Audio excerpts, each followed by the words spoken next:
Most of us have likely seen, read, or heard about circumstances like this before. Colleges expelling students because of racist videos posted online, photos of students with inappropriate promposals going viral, and admissions or job offers revoked, or adults being fired from their jobs for information shared to the internet. It feels like these circumstances that are happening more often, but could never happen to us. One pretty simple way to avoid it is to simply not participate in activities that are racist, bigoted, or even vaguely questionable that can be taken out of context. However, in today's age, it's hard to tell where the next scandal or viral video will come from. Sometimes even the most seemingly innocent situations, or even inside jokes, can be taken wrong or out of context.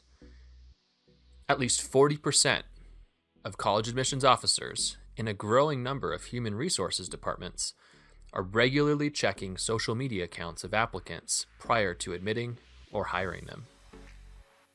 This morning, I want to talk about keeping safe online, and I'm fully aware that I sound like another adult telling the modern generation of the perils of online life when it is such a core component to your everyday existence. However, on the flip side, it is often those of my generation or older who are finding and determining the consequences of such posts online. So, we're actually in this together, and I want to give you some tips to ensure that you can safely enjoy and participate in online activities. First, assume someone will see it, and it may not be whom you want.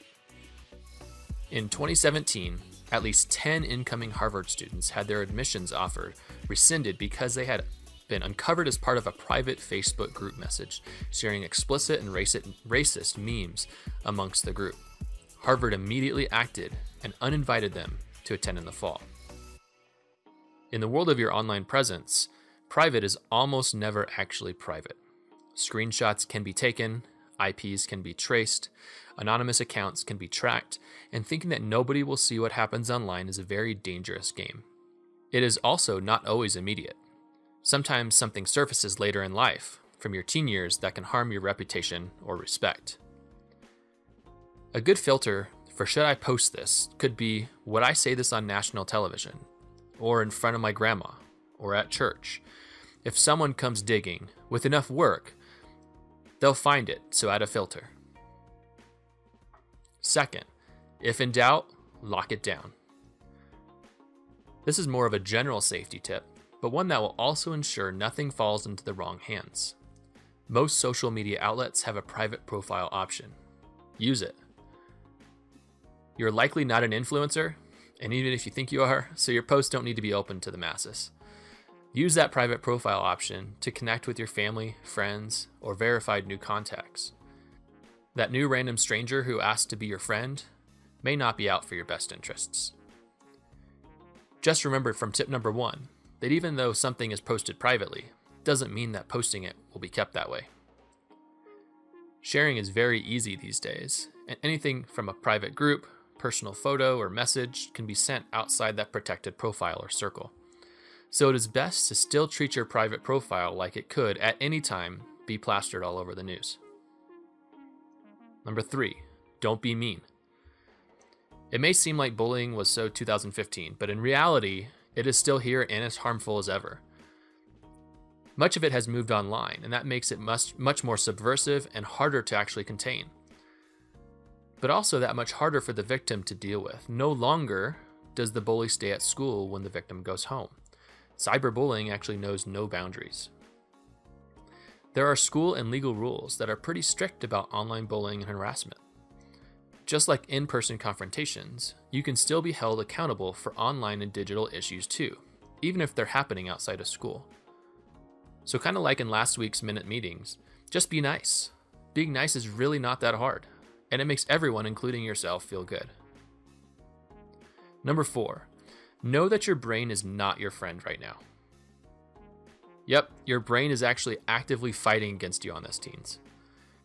2 areas that are not on your side in this are your amygdala and your prefrontal cortex. Your amygdala is this almond-shaped area of your brain, right in the middle, and it controls a lot of hormones. It is a super important part of our brains, but it is working in overload during the teen years. It's what makes emotions much more heightened, and our immediate reactions like fear or aggression So that person who disagreed with you on a Facebook thread is more likely to trigger an emotional response than anything else, and that ends up online forever. The other part, your prefrontal cortex, is something that is right in the middle of its development.